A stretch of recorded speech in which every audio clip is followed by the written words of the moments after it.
Hello and welcome back to the Playbase. I'm your host, Frances Fishman. I'm very excited to introduce Jayme Teplin. Jayme has been working at the Playbase for several years now and is our clinical director in Toronto, has been holding down the fort for our Canadian team. And the space that I hold in my heart for this special soul, I can't even explain to you. Jayme, I'm so excited to have you here. I'm so happy that you're on. Thank you so much for having me. Oh my God, it's my honor and my privilege to be able to have this conversation. I think you're going to really want to listen, whether you're an educator, you're a therapist, you're a parent, you're somebody who is neurodiverse yourself, because Jayme doesn't just have incredible experience in the field. She has experience as a human walking this planet, being neurodiverse. I believe, and I've said this to you before, that I think people go into the helping field, the healing field, the education field for several reasons, some of them being to gift others what was gifted to them, or to give others what they wish they had received at a younger age. I would really love for people to have the opportunity to hear from you a little bit about your backstory, because Jayme, you are, as a professional, you are incredibly knowledgeable. The amount of information you're able to store and like pull out of the filing cabinet that is your brain on a dime is absolutely astonishing. But also your ability to be incredibly compassionate, your ability to understand other people, and your ability to express your own experience as a human walking this planet it's just beautiful. So without further ado, welcome Jayme Teplin to the Playbase. Thank you so much. I am so genuinely excited to have this conversation. Frances and I have had many of these conversations in the privacy of our operations meetings, so I'm genuinely looking forward to sharing some of my experiences, the good, the bad, the ugly, and kind of what brought me to the world of ABA and some of the areas that I have been able to provide that service to. So as Frances mentioned, I do identify as neurodivergent. I really struggled from a young age. I, started getting diagnoses or labels quite young. The school system here in Toronto, I can't speak for Florida, but is very behind in a lot of ways. They don't have the support and the funding to support kids who need a little bit of extra attention, whether that's behaviorally, academically, both, socially. And so I, struggled in school till about grade 4, where my parents, who are both clinicians and educators themselves, I find myself very lucky. And I feel so blessed that I was graced with the most incredibly supportive and empathetic parents, because I know many families who, have a child like me or had a child like me and didn't know where to turn. And my parents were lucky enough that they knew where to go on their own accord. So with my struggle in the public system, my parents actually sacrificed a lot to put me in a private school. That private school is no longer around. It was a private school meant for kids who had, ADHD, learning disabilities, a variety of neurodivergent diagnoses, neurological, some just social deficits. Really, they took in anybody who was considered, at the time a misfit, quote unquote, in the education system. And that school was meant to take you, make you love school again, guide you academically, catch you up academically, and then let you go. It was a beautiful, beautiful school. And I really contribute my academic success to that school. I am in close contact with a lot of the staff and faculty there to this day. I don't think I would have graduated high school without that school. And I'm fully aware, more so now that I'm an adult, the financial strains that my parents and grandparents took out to send me to that school. So I went to that school. And then from grade 9 to 12, which is high school here in Toronto, I was back in the public system. I was doing really well. My high school was a little complicated because of the types of individuals that went there. There were a lot of like high behavior needs, but from a socioeconomic status, not necessarily from a diagnosis status. So it was a lot to navigate, also going from a school from 50 people to going to the main school in my area with 1,600. So there was a lot of learning curves on my end.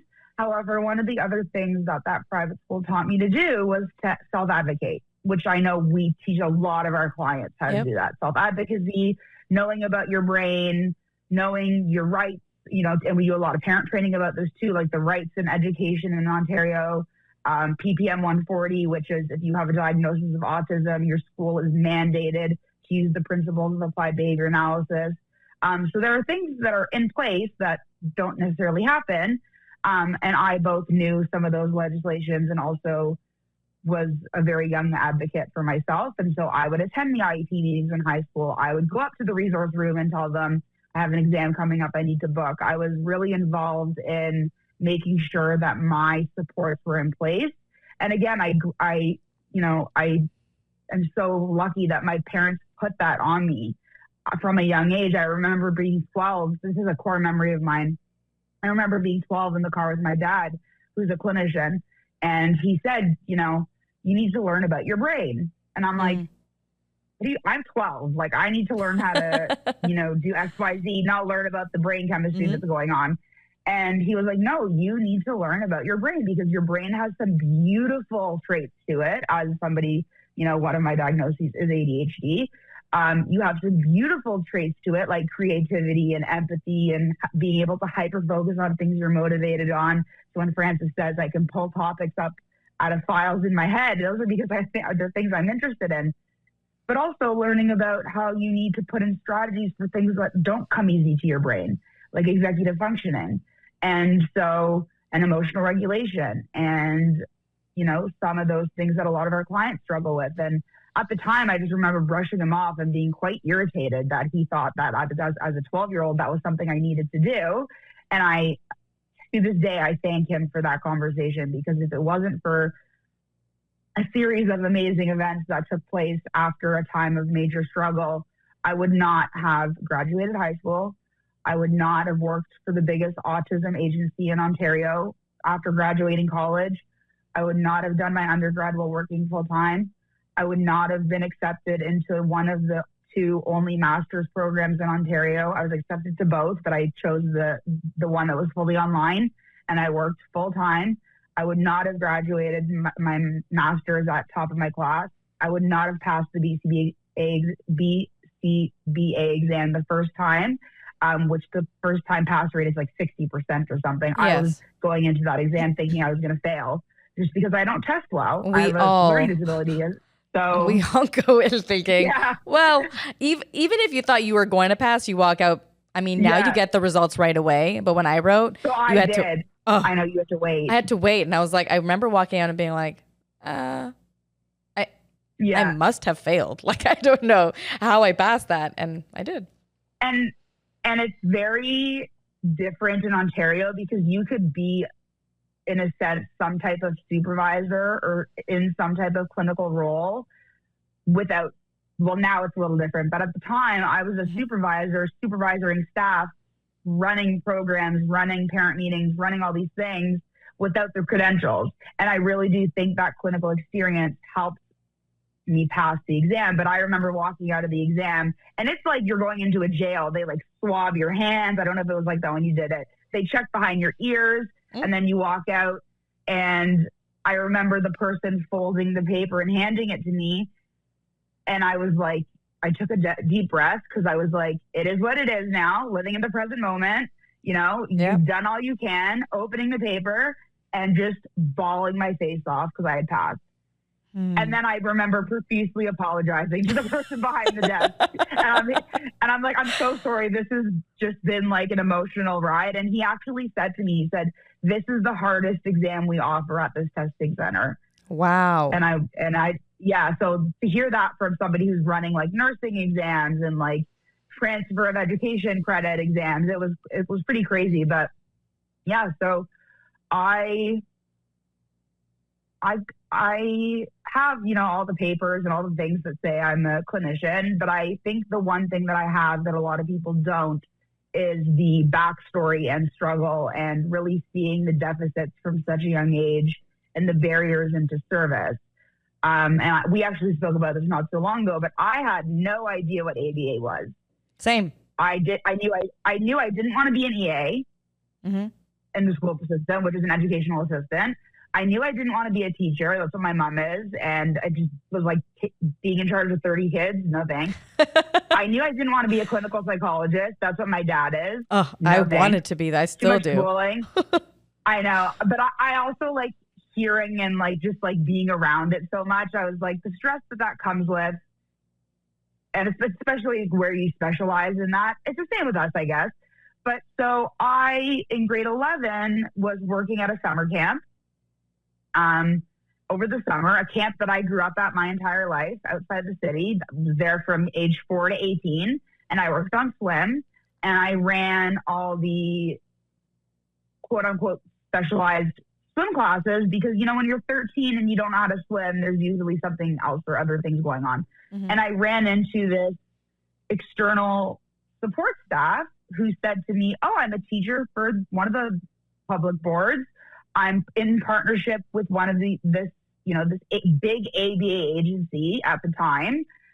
And we run what's called a Section 23 classroom. So what's a Section 23 classroom? A Section 23 classroom is a teacher and an EA from the public board, plus RBTs, BCBAs, and clinical managers meshed into a school classroom. So they're getting the academics and they're getting the ABA, and then they're there for, a short period of time, and then they fade out into supportive classes or fully mainstream, whatever it looks like. So she gave me her contact number, and I was like, what am I going to, she was like, no way this is going to go pan through. So in grade 11, I signed up for co-op, and talking to the co-op teacher, I was like, I actually have somebody I'd like to connect with. And keep in mind, at this time, still no idea what ABA is. I just knew I didn't want to work in a school. I didn't want to do what she was doing. I didn't want to do what the EA was doing. And I remember walking into her classroom. It was the first time I'd seen a smart board. It was the first time I had seen token economy. It was the first time I had seen individualized schedules on desks. It was the first time I had seen classroom management contingencies for positive behavior, like the social behavior game. And I was like, this is the first day. This is what I meant to do. So I did half days for a full semester at this placement. And then in grade 12, my last semester was full days off-site at this placement. And I ran into ABA by accident because I knew what I didn't want to do, but I also knew that I wanted to help people and make families and students and clients feel heard and understood, and know that there are quite a few neurodivergent clinicians. Mm-hmm. Especially in Toronto, everybody kind of knows everybody, sometimes to a fault in Toronto. And there's quite a few of us that identify as neurodivergent and had a very similar experience as a child and a teen with what wasn't provided by the systems that are supposed to support you.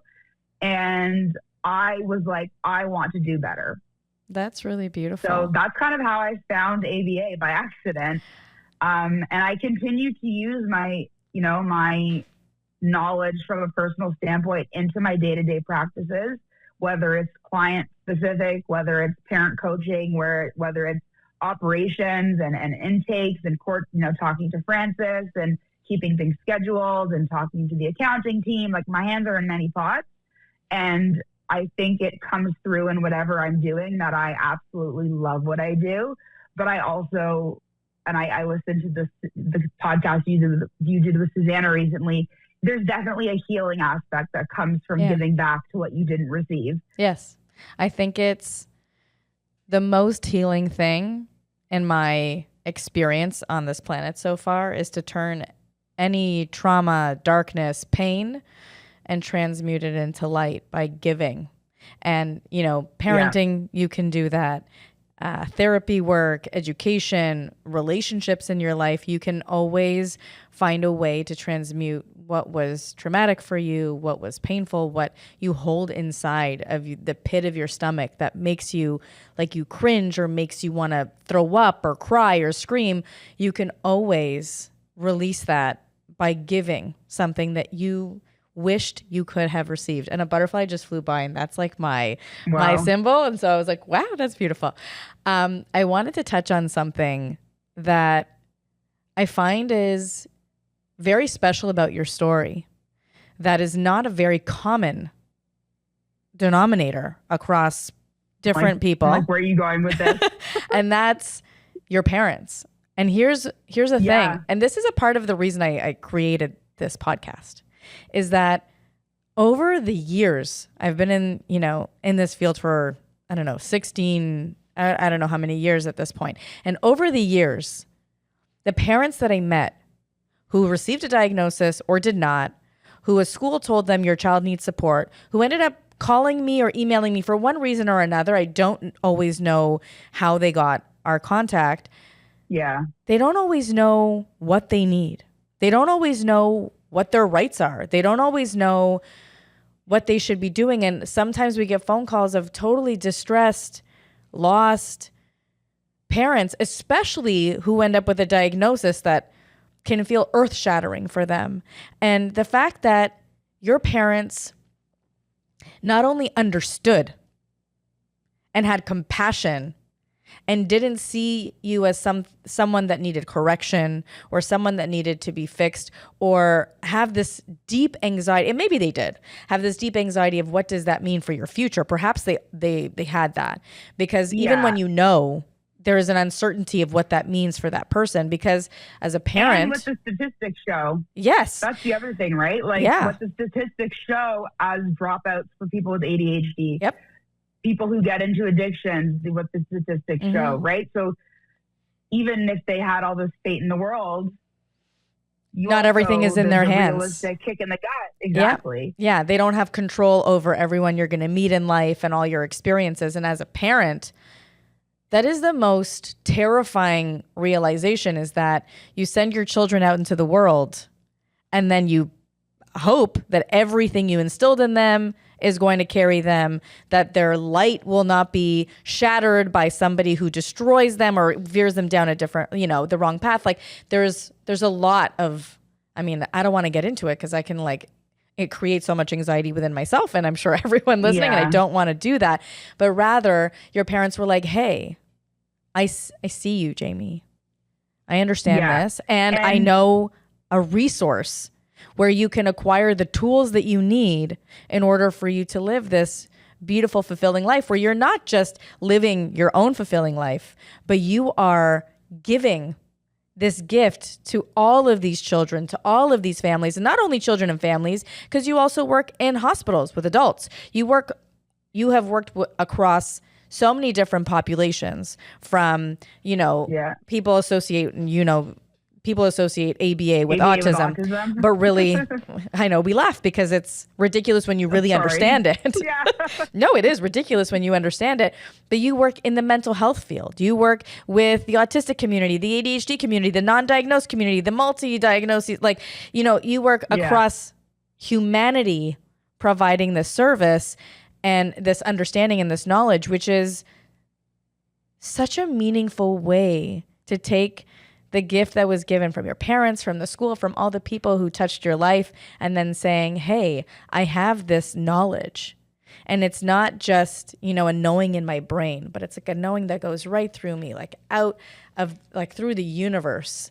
And I'm going to gift that. And I think that is equally healing for you as it is such a beautiful gift to everyone, not only the families and your clients, but I can equally say the gifts I've received in working with you, the gifts our entire clinical team has received in learning from you, because your experience is not read, it's lived. And I think that speaks volumes.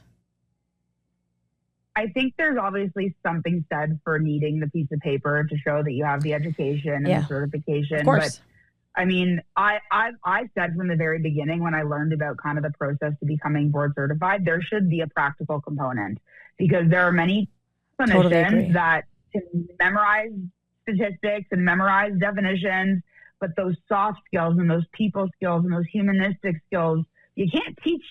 I mean, it's very hard if you can. And so I think the shift in being a compassionate provider, being a trauma-informed provider, there are certain families, both in my, under 18 world and over 18 world, that know that I'm neurodiverse. And that is because it makes them trust that I'm there for the right reasons. I work with adults, who have seen so much trauma in the healthcare system, related to neglect and rudeness and just, being sent home and they're not ready to be sent home. Or I have clients who have, addiction and mental health needs, and they're just brushed off and they're living in halfway houses. And so, not that I can relate on a personal level to that, but that compassionate piece goes to any type of population you're working for. Yeah. And I want to go back to what you were talking about my parents, because they fought a fight before they pulled me and put me in that school. And it was a little bit of I remember it being a little bit of a dance, because my mom was a teacher in the board. So it was kind of difficult, for example, nobody wanted to give me an individualized education plan. I clearly qualified. Okay, between the labels and the needs and the grades, I was eligible. And I remember at one point my mom saying, I can't fight them anymore because they're my employer. So it got very complicated about what they were able to fight with regarding the school. There were conversations amongst my family with my parents advocating. This is like younger. This is like 5 or 6, where I was really struggling when newly diagnosed, parents were navigating, telling my parent, my grandparent, my family and my grandparents. And there was a lot of conflict at the beginning, maybe the first 5-10 years, with people not understanding me. And I from being told, I remember, my dad getting into certain conversations with other family members and saying, like, either accept it and let us do our thing or stay in your lane. And not in a rude way, but everybody has an opinion on something. And it just goes back to how gratefully fortunate I feel. And I would not be where I am without my parents' support and recognizing my needs, and also that school. And I know that my parents are so proud of how I promised I wasn't going to cry. I'm doing well so far, but this is a very emotional subject for me, because I know of so many families, both in which I serve right now, and also like friends, partners who experienced similar experiences but didn't have the support by their family. Yeah. They didn't know where to go. And so they were given a label and by a family doctor, and that was the end and all. And now they're 35 years old and they're like questioning everything in their life and obviously keeping boundaries, but trying to be like, I hear you, I understand you, let me see if I can navigate some stuff for you, because they didn't have what I had.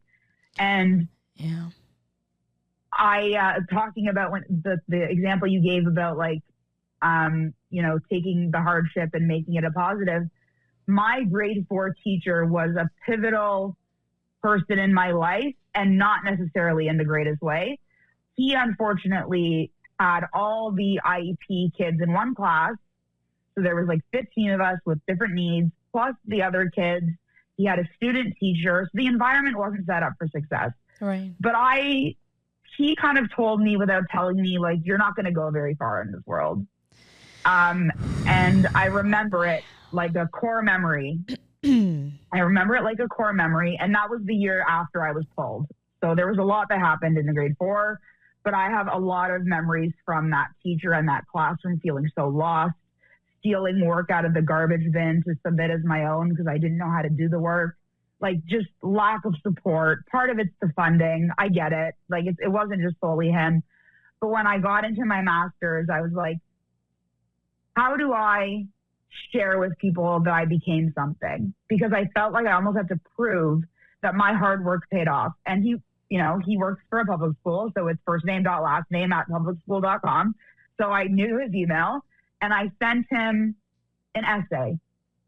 I was like, I don't know if you remember me. My name is Jayme. I was in your class in, I don't know when, not going to pull mental math out of my head, not one of my strengths, in grade four. So whenever that would have been. I know you had a really difficult class last year, like empathizing with him, but this is what I experienced. And let me tell you how far I've come. I graduated high school. I got into a specialized diploma. I did my undergrad in 2 years. I specialized in applied behavior analysis. I've just gotten into a top tier master's program. I'm going to become I laid my entire life on the line and I did not get a response. And honestly, writing that letter was healing. Mm-hmm. A response would have been gratification or reinforcing.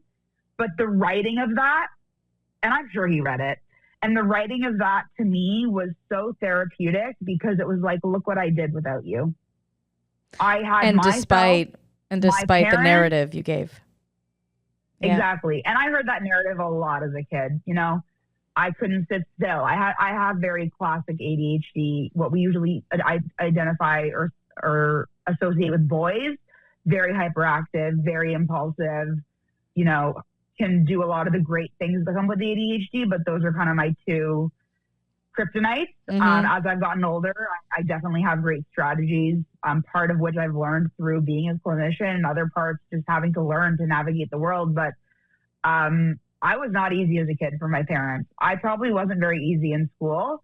That doesn't mean people have the right to dismiss you as a human. Totally agree. And I think that's what our families and clients and sometimes school staff feel, that because of the system or the structure of the environment, this is what they're experiencing. And I just want to say that that's not okay. And people like us at the Playbase are here to advocate for that, because a lot of us know what it's like to experience that. And I don't wish that on anybody. I totally agree. And I want to say that we're going to have a part 2 episode, because we're going to wrap this one up. We're going to have a part 2 episode where we're going to get into that, into the clinical piece, into how all these gifts have come together to create the clinician that you are and the perspective that you have and the tools that you have to share with the world, because you are an incredibly, incredibly gifted clinician, which is why you are a clinical director.